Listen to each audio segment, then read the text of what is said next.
January the 25th. The weekend we had craft fairs, two different types of craft fairs. On the Saturday we had a lot of local people who come along to classes, and they have exhibitions. They work in the Dronfield area. They came along and showed various things that they do, along with the trade craft and the Greenpeace stalls. And then on the Sunday we had traditional crafts. We had quilters, we had a lace maker, spinner, a variety of people with crafts which perhaps people don't normally get to see. And both those days, we're pleased to say, were very successful. We had a steady stream of people coming in through the door. In fact, on Sunday I was selling tickets for other events, and we really found that there was hardly time to move for about 3 hours, and that's a very good sign, really. We're very encouraged by that. On the Monday evening, we had the Cock and Magpie Morris dancers and the Chesterfield Garland team, who came and did a very exciting dance display for us. And in between their performances, we had the Old Dronfield Society doing the first performance for about 10 years of the Old Dronfield Os, which is a bit like a mummers play. And it was very exciting because there were some people there in the audience who'd actually performed it when they were younger. And it's quite likely that that particular performance was the very last time that it's going to be performed with that particular os, because it's getting very old now and really not suitable to be used.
Russell about the old Derbyshire winter singing traditions, and he had some fascinating archive film of the Derby Tuck being performed in Ridgeway, which is not very far from Dronfield, and tapes made in a pub in Eam of some carol singers and some other carols sung around the district. He had slides, and he also had finished the evening off a recording made about 30 years ago of one of the carols sung in Colaston, and a lot of the people in the audience remember these things being performed. Some were actually present at the time that they were performed. Now we've got some festival information.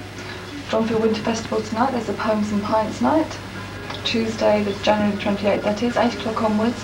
Any budding writers out there, you're very welcome to come along and read your stories. Was one of the real highlights of the festival. That was Opera North. They came along and did the most marvellous piece of work on Madame Butterfly. They brought a director, a pianist and 2 singers, and they talked about how Madame Butterfly is put together when they do a performance. They talked about how the performers actually do it, how they interpret it. They discussed it with the audience, they did some extracts from it, and the singing was absolutely magnificent.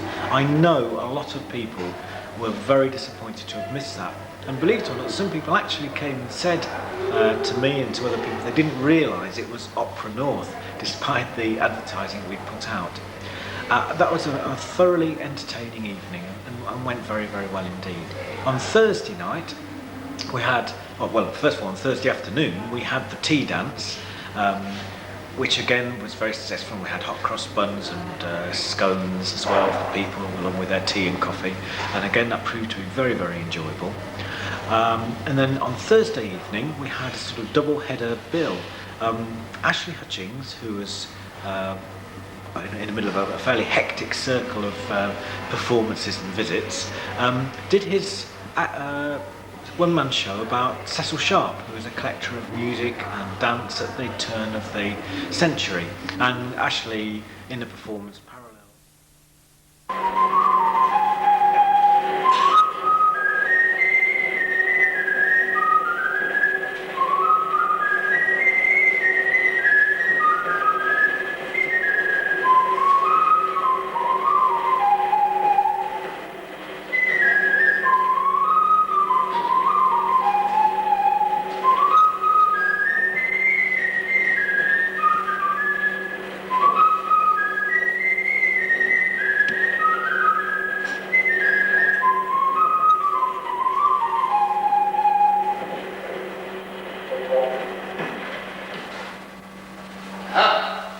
Lunch.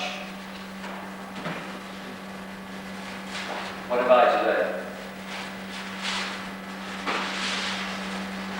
Cheese with a rather limp piece of lettuce clinging to a cup. The sun is very hot today.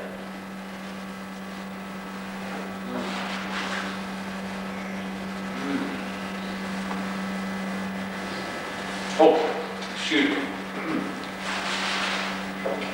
I'm a vegetarian for my health. There are not many of us around. There's me, and George Bernard Shaw is the other one. Now, Shaw, of course, is a socialist. Well, I'm often asked about my political beliefs. I say I'm a conservative socialist. That shuts them. No question people ask me is how I go about collecting these folk songs. I expect you would like to know too.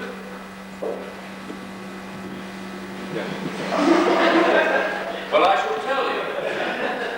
When I visit a new village, I don't ask if there are any singers in it. No. I ask where the oldest people live and I visit them. If I were to call on the acknowledged singers, the younger people with strong voices, all I would get would be the music hall song. No, it is the old people who have the folk song.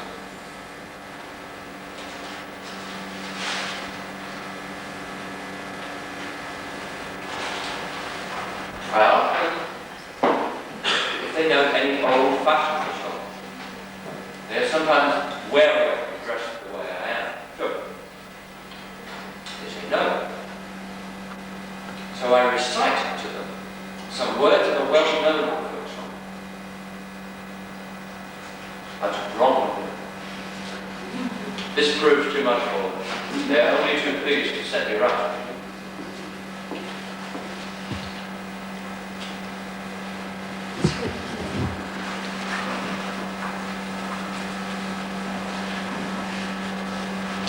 I think it is very easy to be too touchy about things like folk songs, which one loves. A lover of Beethoven's music must feel the same. If ever he thought of the way his favourite composer's music had been rendered in Francesco. No. If something good is to be made popular, many things will happen which will shock the sensitive feelings of the elect. This is inevitable and must be accepted. I accept it in this case. Prego, a band from Chesterfield, did an excellent set of their largely Breton and other European type of music, much of which they've actually written themselves, and they were very, very successful, very popular. The set was extremely good. In fact, some people did actually get up and dance, and other people were asking when they were going to be performing again, and we hope perhaps to invite them back again on another occasion.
bit of noise in the background, which are the musicians for the Scratch Orchestra. They've been rehearsing on a piece of music. They actually are doing the Royal Fireworks, which they hadn't seen. They didn't know what they were going to do before they came. The conductor only decided on the day what it was that they're going to do, and they're working very, very hard now to put that performance together, and it's sounding excellent. They're going to do the performance at 5 o'clock this afternoon, and that will be followed by our final event, which is going to be the Lantern Procession. Rona Moody from Third Piper is working very, very hard at the moment on getting the lanterns ready and the fire sculpture ready, which is going to end the parade, and that promises to be a really enthralling end to the festival. 1, 2!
Well, this project is a Scratch orchestra. None of the players has played together in this orchestra before. We've invited local players of basically school age upwards. I think the youngest we've got is about 10, I think the eldest we've got is about 75. And we're just trying to play together for the day to see what kind of a noise we can make. We've put certain restrictions on the instruments we take so the thing isn't too overbalanced, though we've, as usual, got far too many clarinets. But the idea is just to play and try and make music as best we can in these slightly strange circumstances and get a concert out.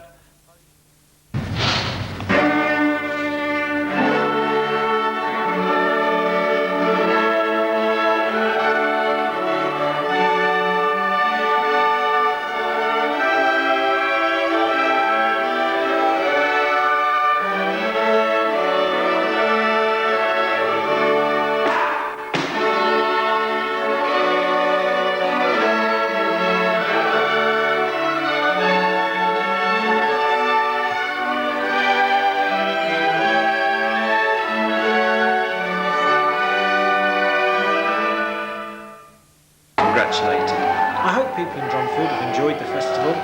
We've enjoyed putting it together. We're going to enjoy even more the sleep that we're going to have afterwards, I think, because we're all absolutely exhausted. But we hope very much people will come back another time, perhaps try another event, another year, and I hope that this video will give you a bit of a flavour of what's been happening during the Dronfield Winter Festival of 1990.